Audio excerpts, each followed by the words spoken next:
We, as an auditor, has the power to control the payroll activities so that the audit process become easier, obtain unqualified audit report and reasonable evidence for the purpose of auditing.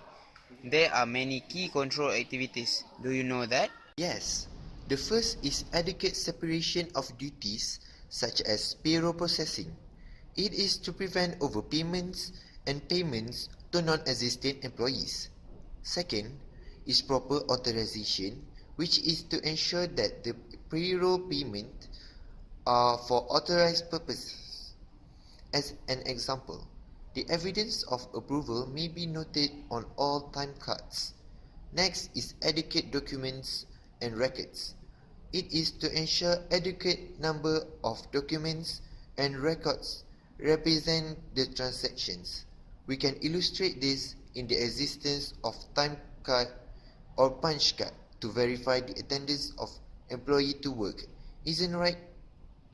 Yes, the fourth one is physical control over assets and records. It is to ensure payroll checks are being used for authorized transactions only. For instance, the access to unsigned check should be restricted. Besides that, we also have independent check on performance to ensure the payroll transactions are monitored accordingly by a responsible person. As example, payroll computation should be independently verified. Other than that, we also should review the preparation of payroll tax forms prepared by client in order to prevent a potential liability for unpaid taxes, penalty, and interest if the client fails to prepare tax forms properly. A detailed reconciliation of the information on the tax forms and the payroll records may be necessary when the auditor believes that the tax returns may be incorrectly prepared. Last but not least, the payment of the payroll taxes withholding on a timely basis. It is to ensure the payment is on a timely basis. Auditors must first determine the client's requirements by submitting the payments by referring to sources such as tax laws, union contracts, or agreement with employees.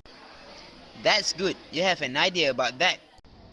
Thank you, Mr. So, but I don't really understand about the test of control. Could you give me further explanation about it? Oh, sure.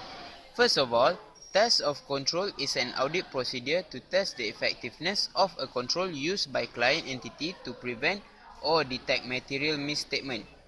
We as an auditor need to do this test for payroll transaction in order to obtain the occurrence, completeness, and accuracy cut-off and classification of information. How the auditor carry the test?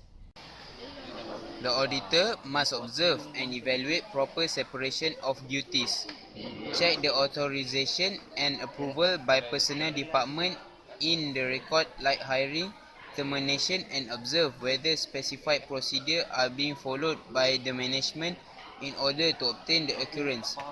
To get the completeness, the auditor needs to check the numerical sequence of the time or work record and observe reconciliation of the payroll summary.